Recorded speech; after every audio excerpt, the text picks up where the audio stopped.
Y esta tarde me acompaña Francisco Rivas, director del Observatorio Nacional Ciudadano, para analizar justamente el estado de la estrategia de seguridad del presidente Andrés Manuel López Obrador en esta administración. Francisco, gracias por estar acá. Bueno, ¿coincides o no con lo que dice el presidente? Sí reconoce que es su sexenio en donde más registros de homicidios dolosos se han cometido. Sin embargo, dice, es culpa de los otros. ¿Tú qué dices?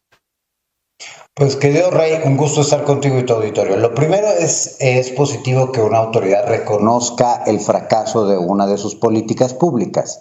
Lo malo es que 4 años y medio después de este gobierno todavía haga referencia a que esto es efecto de lo que sucedió en el pasado.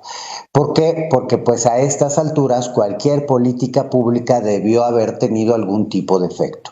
Y eso no lo hemos visto. Tú y yo lo hemos platicado. Lo que existe en este momento no es una estrategia en seguridad, es una continuidad de acciones que se han llevado a cabo a lo largo de las últimas 2 décadas en nuestro país, es decir, presencia de las fuerzas federales en el territorio.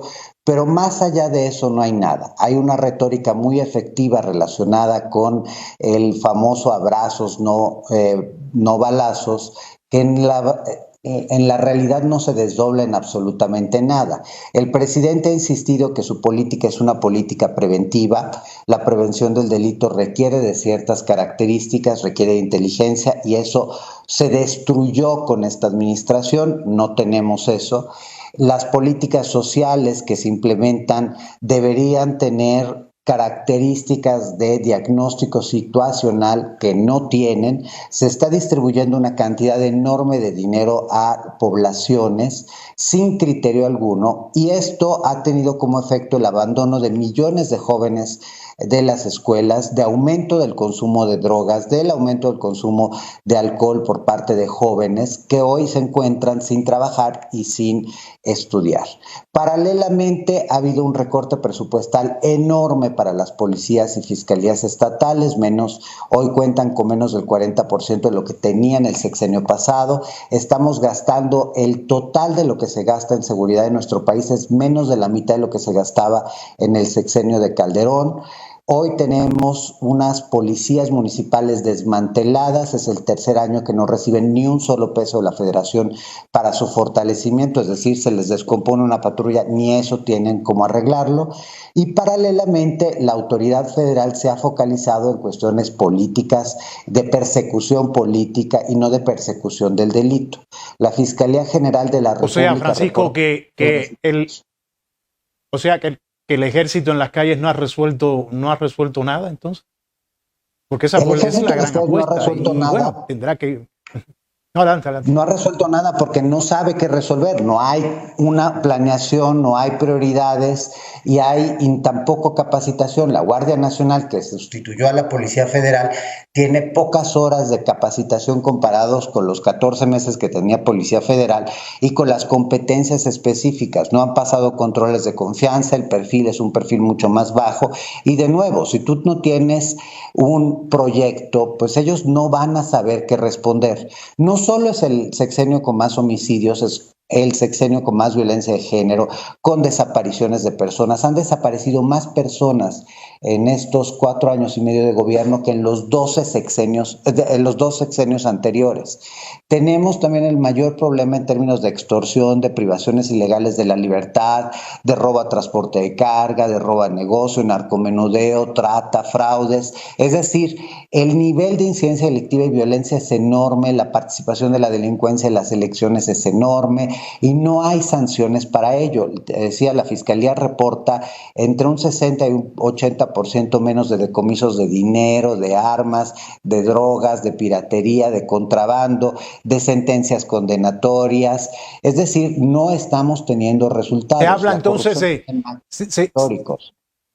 Se hablaba de más de 150,000 homicidios dolosos, más o menos, corrígeme si no, pero muchos dicen, no, esto 156,000. ¿Es así o es mucho más? Porque eso es lo que tú estás diciendo, si nos empezamos a sumar. Deberían de ser muchos más. Te hago un ejemplo. Ahorita estaba escuchando el reportaje de Jalisco.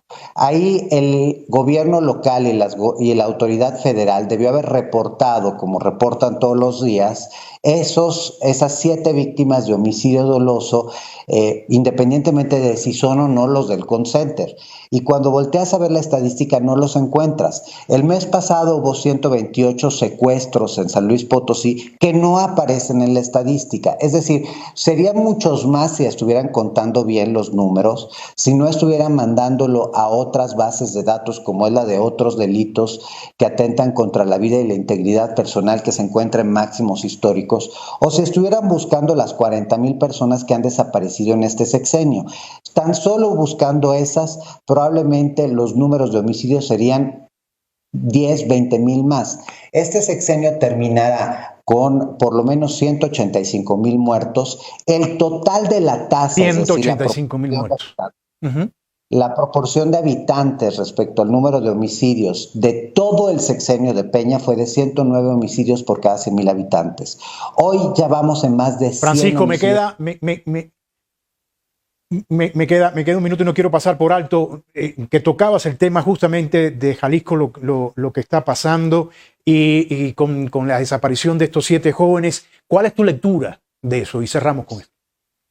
Evidentemente ahí no es un tema aislado, no es un tema de los jóvenes, es un tema que indudablemente en ese supuesto call center algo estaba ocurriendo. No hace sentido que tenían bolsas de dinero y de otras cosas, tecnología que no se explica respecto a un call center. Evidentemente ahí hay algo relacionado con delincuencia organizada que se debe investigar y que pues probablemente quedará como siempre en la impunidad, dado que hoy no se está haciendo un trabajo serio en nuestro país. Bueno, vamos a ver y vamos a estar muy pendientes a todo esto. Gracias, Francisco. Era Francisco Rivas, director de Observatorio Nacional Ciudadanos.